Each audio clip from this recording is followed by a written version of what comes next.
we're back. My name is Jay Weidner.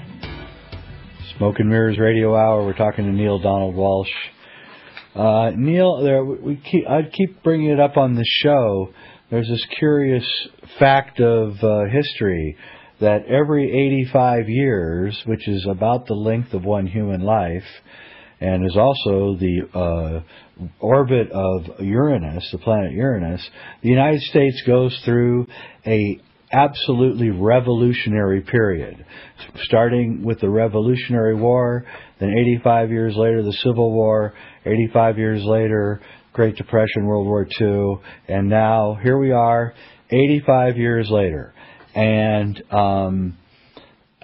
when I look at what's happening, I can see that this is going to be almost the culmination of all three of those previous crises: the Revolution and the Constitution, racism and the effects of slavery, and the economy, which is what caused the Great Depression, especially what the banks were doing then and now.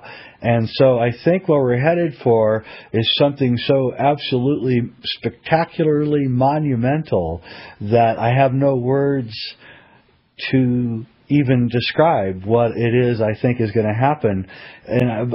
But I'm optimistic. I think it's a good thing, because I think just what you just said, we can't keep going on like we're going on. And we need to have something occur which puts us in a place where we're living in a more sustainable world. And I think that something is about to happen. What do you think?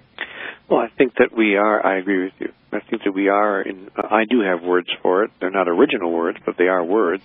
I think that it's a new renaissance. I think it is a second renaissance.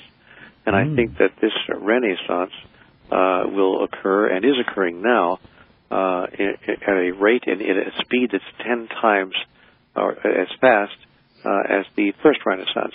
As we all know, the Renaissance was a period of time covering roughly 300 years, during which everything about being human changed.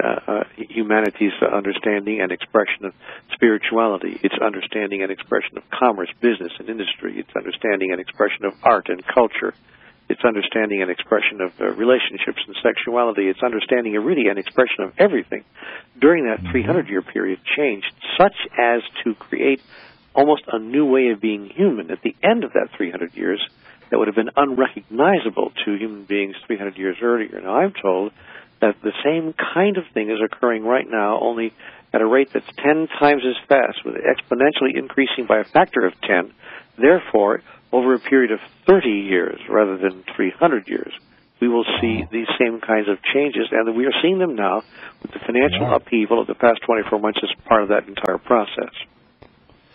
Yeah, that's very exciting. And so when do you think this 30-year period started? I think roughly 12 or 13 years ago. I think we're close to the midway point of that, and I think that I agree. And I think that the date of 2012 is not insignificant. I don't think that the world is going to come to an end, or that we're going to have some kind of a huge upheaval geophysically on the planet that we can't live here anymore. But I do think that the 2012 marks almost the midway point of this process.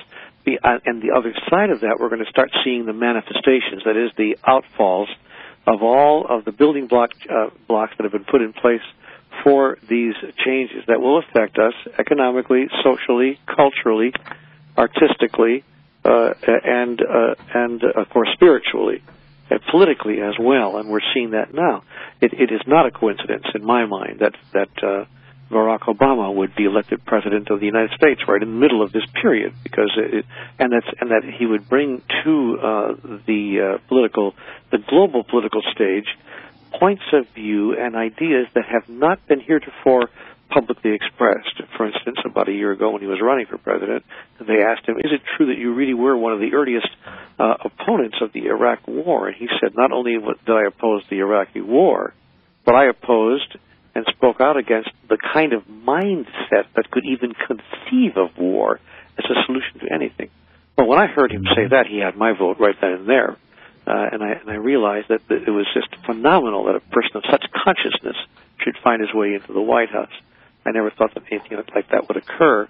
and it has occurred. But now, as I look back on it, in the context of what you and I are talking about, this enormous second renaissance, it seems to me retrospectively that it is obvious that he would have been elected president as part of the overall enormous change we're seeing, as I said, politically, spiritually, environmentally, economically, socially, in every other way you could possibly imagine. We're moving through this process right now, and people are finding themselves stepping forward into places of leadership, becoming centers of influence all across the planet as we move this process forward, evolutionarily speaking. So, yeah, I think we're right in the middle of that right now, and I agree with you, by the way, about it being a very extraordinarily positive development over the next 15 or 20 years. Our children and our children's children are going to live in the world that you and I could only barely have dreamed of.